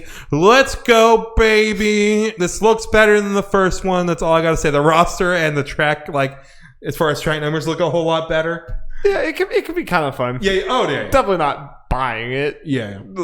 If it's maybe on Game Pass or something eventually. Maybe. I love the Avatar love, and apparently Toph from Avatar is playable. You remember her? Maybe if I saw the blind girl. Oh, okay. So the blind girl's driving. Yeah, nice, very nice. Watched a few more episodes, and I need to keep watching them. I don't know if you saw it, or apparently they did update season 1. I did. Oh, okay, that makes sense. I mean, whenever I suddenly I watched episode 10 yesterday, and I'm like, wait, this looks good. I was like, oh, I didn't expect it to happen this fast. Wow. It's like, this is not even the end of the season or anything. I was like, wow, it looks good now. I guess episode 10 is just where it starts looking good, but that makes more sense. I was like, yeah. So that means my rewatch is more likely to happen soon, because I've been wanting to do that. Lines are not. I'm totally down to have a spoiler chat. Let's go, baby. Let's do it, dude. Avatar, what are the goats? Chat. Let's do it, dude. Yep. We can do it by book, I guess. By season. I don't know how long the season is. You know what? Let's do that, just because it'd be very interesting, just because of you. Yeah. So someone who doesn't really have all that stuff. Yeah. Yeah. Okay. I remember watching specific episodes, but I really don't know what happens. I don't remember any. I don't think I saw enough to know plot things. Well, I look forward to that, people. I'll probably start watching it after we get done recording this. Hell yeah. Because I love that show so fucking much. Okay. Chris Tales, November 17th. The date is very unfortunate because of the next game we'll get to, but I am very excited for this game, Darby. Yeah. Been talking about it since last year. We finally got a trailer for that release date. It's coming to Switch, which I don't know if I knew when it was first announced, but I am for sure getting it on there. After I saw that little video thing that we saw and whatever the hell it was, now that I had more of a visual to the kind of abstract concept you were talking about, I'm definitely like, yeah, that looks really cool. Man, I'm interested to see how it, based on the demo, how it does for the full game, but it's very charming, and it's supposed to... It's a very unique take of the old school JRPG type thing that, we see it's like old school JRPGs, but this has a very unique take on it from what we've seen and what I played. So I'm very excited for this one. I think it's like $30. This is like the JRPG thing, just for anyone listening, where it's like you have a mechanic where you move this thing across the screen and you actually move time forward and backwards. Yes, yeah. So the screen is split off into 3 different parts. In the middle, the present, where you see things normal. On the left side is the past, and the right side is the future. So as you're moving left and right and everything, everything on the screen is either going to the future or the past and all that kind of stuff. So you can see like how a character looks like. You see like her, I can't remember. Like I think she's like an orphanage, the orphan mother person or whatever. How she looks in the present. You move to the right and you look at her in the past where she's younger, and then you go to the right when she looks old. And there are sad things where I've seen a couple where you move and then someone's just gone. And so that kind of stuff is cool. And the way they do it for puzzles, environmental puzzles and battle stuff have been very interesting. Very interesting based on the demo. It doesn't seem crazy long. I think it's all like about 20-ish hours, which I think is a good length for this thing. And again, it's gonna be like $30. So super cool concept. I'm all in for this one. I'm also all in for this next game, Cyberpunk 2077, out November 19th. Yeah, we don't need to say anymore. That is minute one. That is preloaded on my PS4. No, preloaded on my PC. Yeah, PC. Probably my PS5, hopefully. Yeah. I was looking at getting PC, but I might just go for the standard PS5 if that's out by then. Godfall, holiday 2020. We're just getting to the ambiguous dates now. I feel like this is going to be like an anthem that it's like, we're just like, remember Godfall? Remember that being a game? Yeah, so, I mean, obviously we're not interested in this game. No, but I don't even think this is going to take off in the games as a service crowd that they're expecting it to. Like, I really don't. This screams, it's just way too generic, and it's way too hard of a genre to break into. Like, there's way too much competition and way too, like, lesser games than this crash and burn all the time. Yeah, and I've seen people talk about it some in the little like video game circles we follow, but it's kind of like, oh, this kind of was cool. And there's more, especially like when this was the only next gen game we actually saw anything from, or the only PS5 game. So I feel like the little presentations in the PS5 presentation was not good. Which definitely hurts it and all that. Yeah, I expect it to kind of go by. I don't think it'll be an anthem in the way of like people actually destroy it in reviews necessarily, but like it's okay, and it's just kind of forgotten. It's gonna be one of the more rare Gearbox misses. Yeah. Now, potentially one of the biggest games of this holiday season, Halo Infinite. Also the biggest question mark. That's why I said potentially biggest. Yeah, Halo Infinite could go in so many different ways, and it's pretty. It's honestly one of the games I'm most interested in, just from a video game analyst or whatever the hell we are. Just someone like looking at the video game industry, because this means a whole hell of a lot for selling Xboxes, for like getting Microsoft back in, for lack of a better term, selling Game Pass, all those other things. Because, I mean, it's interesting. Halo is just such a fascinating beast because it, at one point, was the shit. It was like one of the biggest things to ever happen to video games. It changed the gaming landscape as far as like multiplayer shooters and just like console shooters in general. Like, taking shooters from PC to console. And like, it was such a big deal. And it was even a big deal going Halo 2, Halo 3, and stuff like that. But it has undeniably fallen out of the public mainstream. Like, it's not when we talk about iconic games shaping the gaming landscape, we don't talk about Halo 5 and stuff like that. We just don't. No. So it's interesting. Like, they have a lot of people, there's going to be a lot of eyes on this because of its past legacy, but it does feel like if this one is a slip and a miss on Halo, then Halo might just be kind of done, at least for a while. Like, yeah, I don't disagree. My hoping, because they announced a while ago and it seems to be taking a while, is that this is a very ambitious like departure for the series. Yeah. Like, just kind of, I feel like there's reason to believe that, considering that first trailer, just the kind of landscape thing you look at, and the fact it's called Halo Infinite.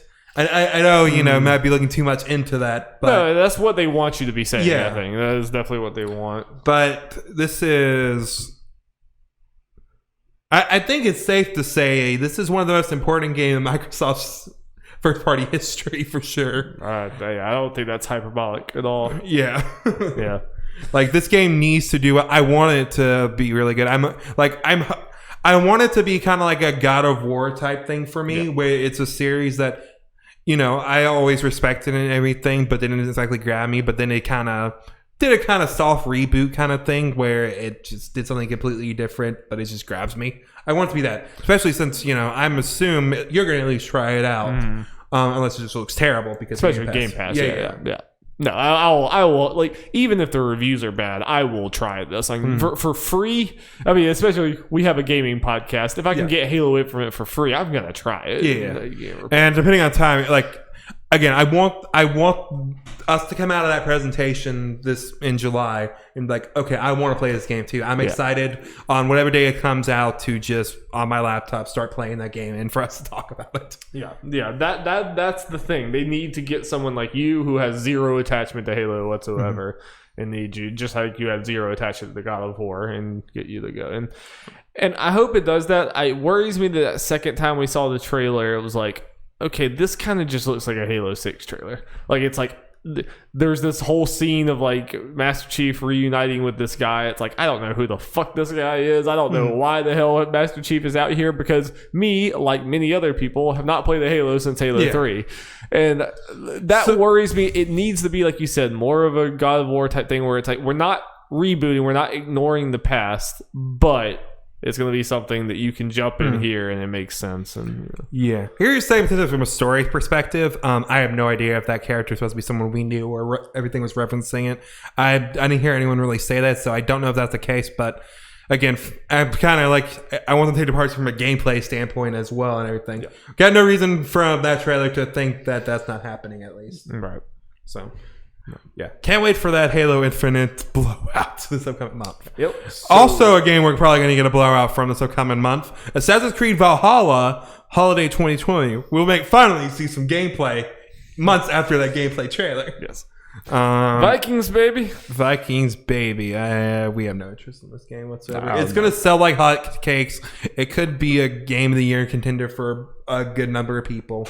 But people really like them Assassin's Creed games. I'm just not one of them.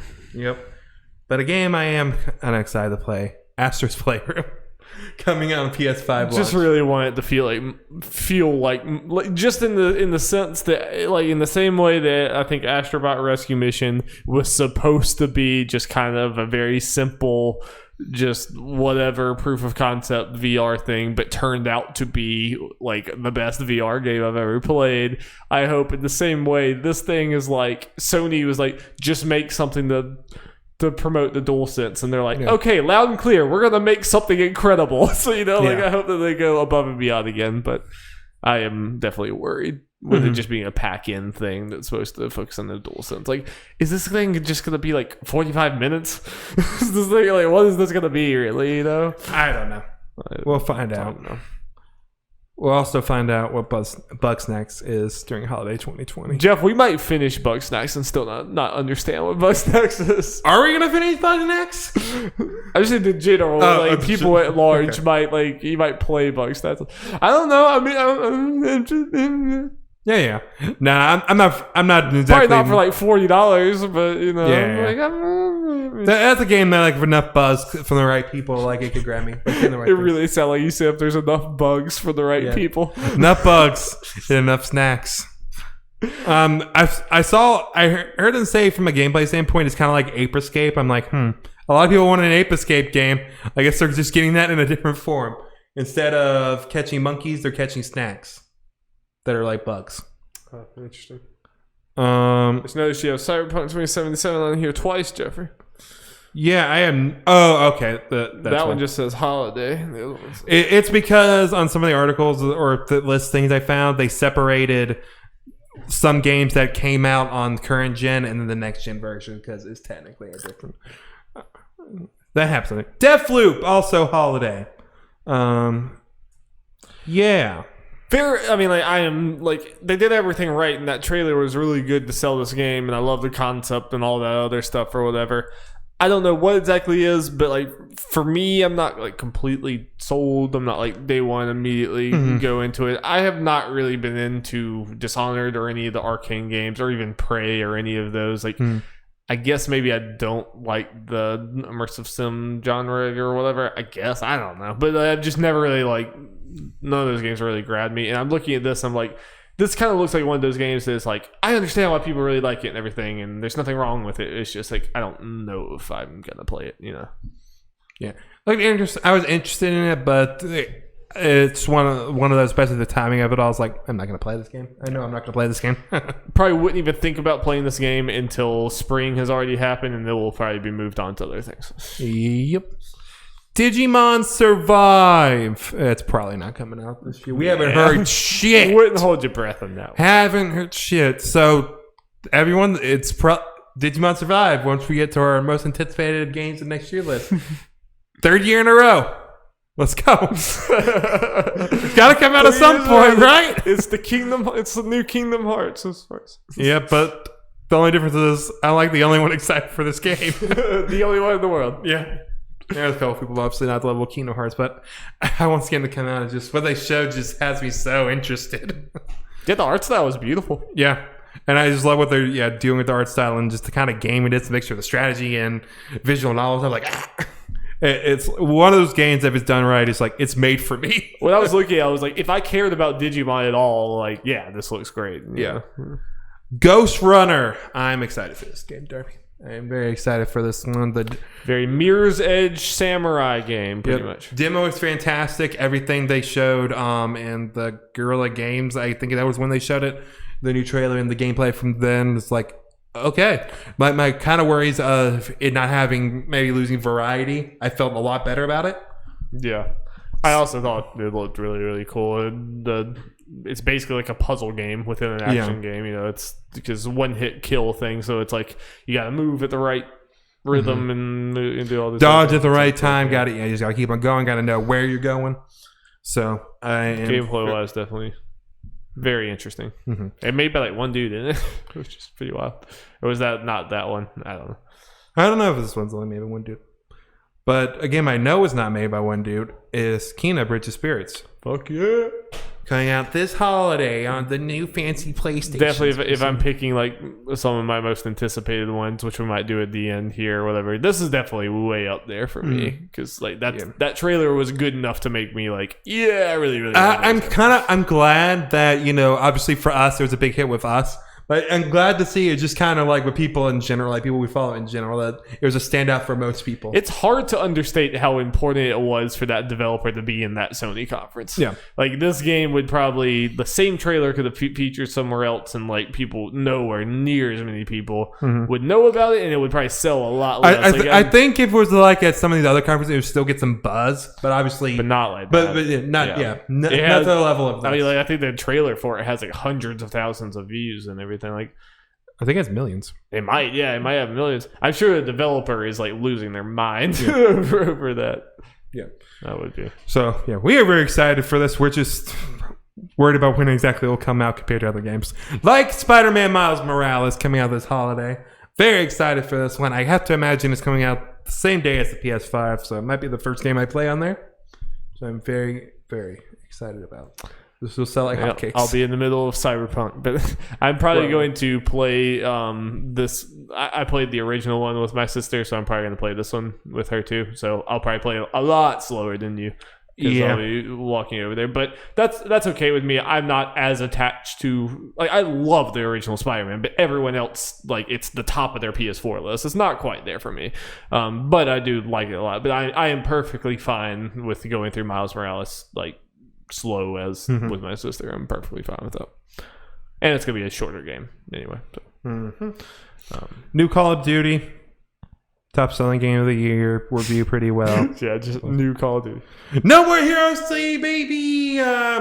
We'll see. We'll see about 2020. The fact we didn't get much of anything as far as actual news for this game, like if we get to like August/September, and don't hear anything about it, like.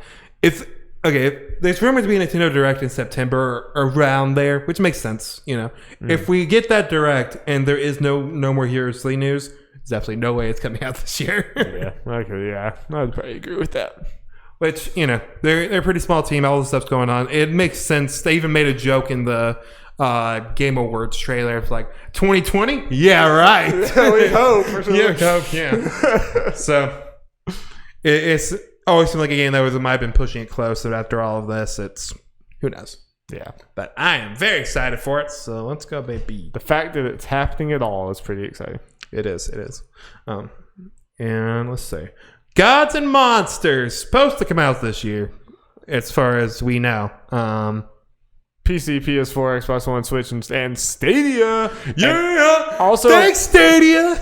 Yeah, Stadia just wanted us to get a little extra look at it. Get a little taste. Apparently it's not called Gods and Monsters anymore. Yeah, but that's what we know it as now. Yeah. That's it right now. Yeah, but we will find out in 2 weeks from today. Yeah, 2 weeks. Now it's going to be called Larry's Story. Yeah. Well, Darby, I guess I'll also plug right here. We will be right here reacting to its re-reveal. I assume we are. I'm off that day. It's for what? Is this a Ubisoft conference? Yeah, Ubisoft conference on Sunday, June 12th. I see no reason we're not reacting to it. Yep, that's one of the few ones that actually works. Yep. So we will be reacting to that. I'm very curious about this game. Having a more Breath of the Wild style game sounds interesting. I'm curious what they're doing with it. Obviously, you have my attention by speaking the name of the king. Yes, but you better have some heat if you're going to speak the king's name. Mm-hmm. And potentially be a smaller scale game, or at least as far as graphically, considering it is coming out on the Switch. Yeah. Little Nightmares 2. Haven't heard about that game in a little bit. One of those games I would not be surprised if it didn't come out this year. Big old doubt on that one. But apparently, and I don't know if I ever knew this, apparently it's coming out on Switch as well, which is awesome. But I could see Little Nightmares 2 being one of those. And it comes out next week, or it comes out in 2 months, so it can easily be that. Well, okay, so potential prediction. Because we got the Gamescom Jeff Keighley thing at the end of August. That's where it premiered last year. Mm-hmm. Yeah, see it there. But I'm excited for it. The first one is great and creepy. What's also creepy is Microsoft Flight Simulator. So the creepiest game of the year. So scary. Chills down your spine. This game looks so fucking impressive. I mean, I'm not going to play it, obviously. Darby, you're not going to play it on your fancy PC? Yeah, I probably should. I mean, it would probably take me a full day to download this because it's probably like 200 gigs looking at like how... Really, like, almost like every airport in the world is in this. Yeah. And you can go and just fly and land on it. I bet it is like over 100 Darby, I think gigs. you'd be doing yourself a disservice not to play it I on probably your should. PC. Yeah, I probably should. I should probably go try crash some planes. We should do a stream where you just intentionally try to crash planes. Yeah.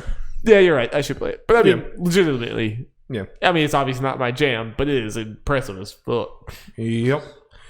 Oddworld Soulstorm. Yep. I don't Psychonauts 2, baby. Psychonauts 2, baby. So excited we're going to hear about this game this upcoming month for sure, whether it gets delayed or not. we're going to see it.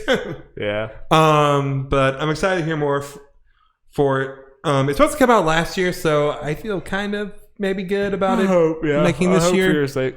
Like, there's no reason for me to, but at the very least, the fact that we haven't heard anything about it yet doesn't mean anything about it not coming out. Like, no, it shouldn't make me feel like it does not coming out this year. Just because Microsoft events. I hope it comes out around the September time, like before the console stuff. That's what I'm hoping. I mean, like even like October, based on what we know on things. I don't think the console's coming out early October. No, I don't think so. So, if it comes out then I will be perfect.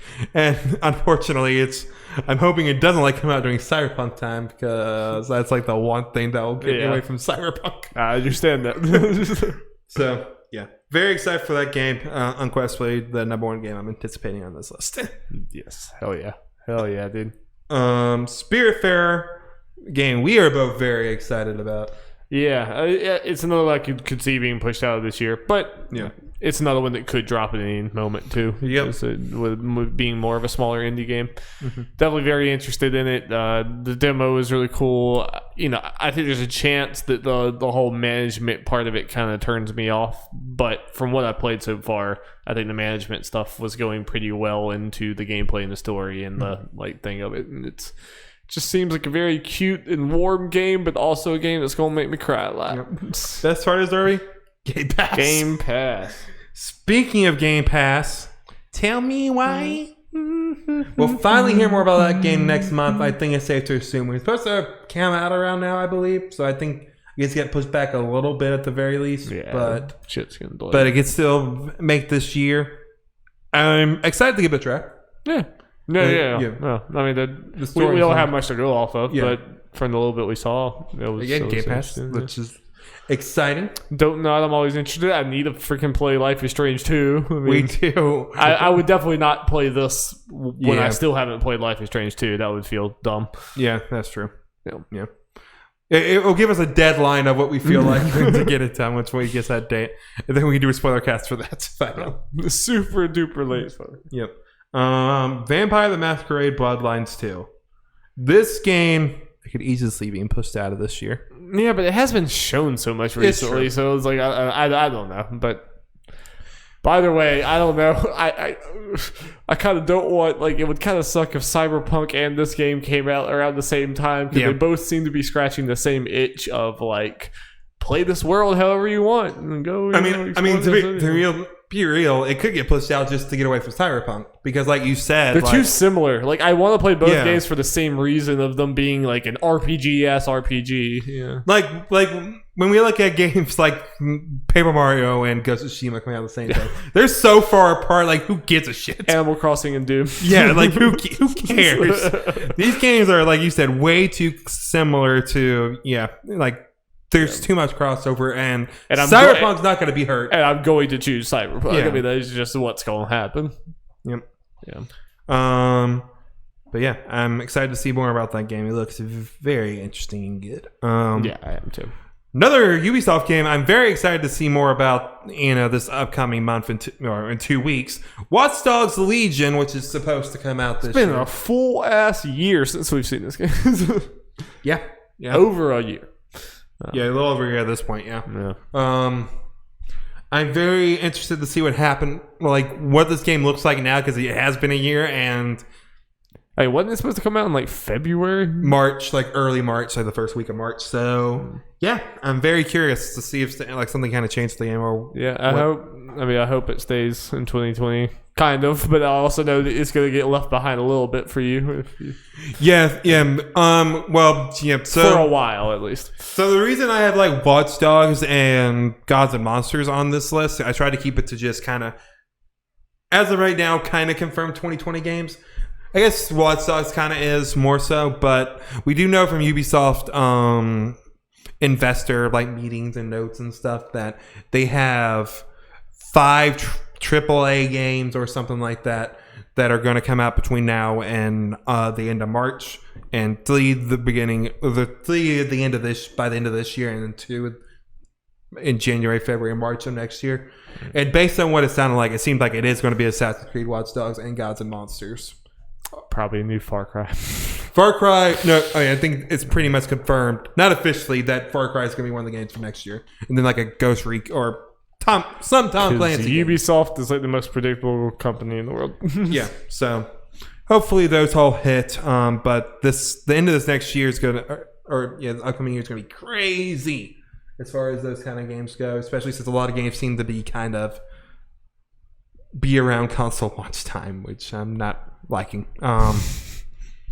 And finally, Yakuza Like a Dragon. Woo! Let's go, baby.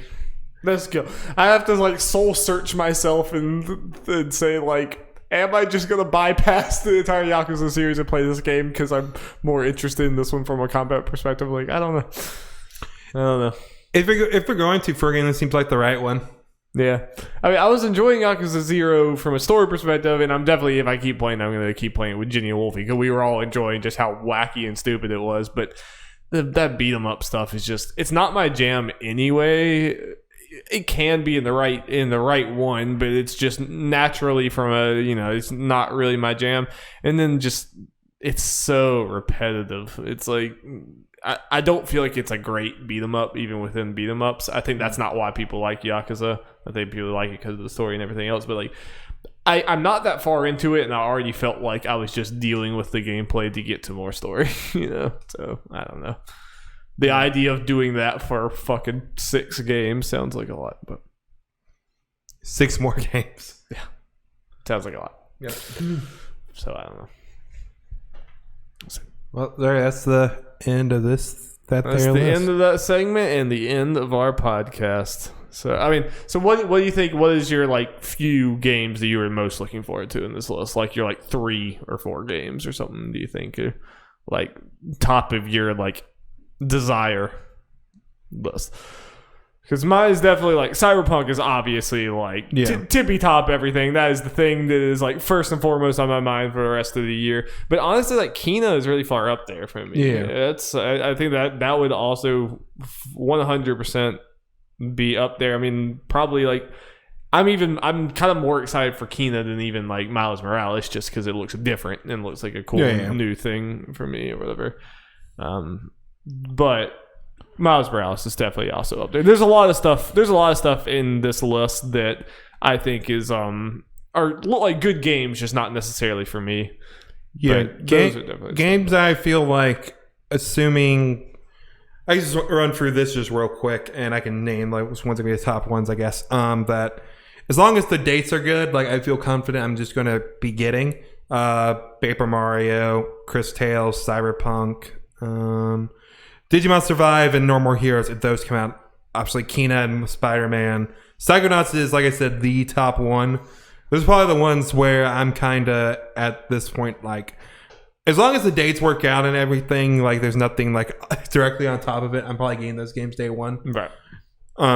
Even like I'm very excited for Little Nightmares 2, but I see that one I might not be day one because odds are there's going to be something that day. Well, I say Chris Tales, but we already know it's right on top of Cyberpunk, so that's very unfortunate. Yeah. Like I said, Digimon Survive would probably be at the top of my list if I felt confident that I was going to make this year. But, yeah.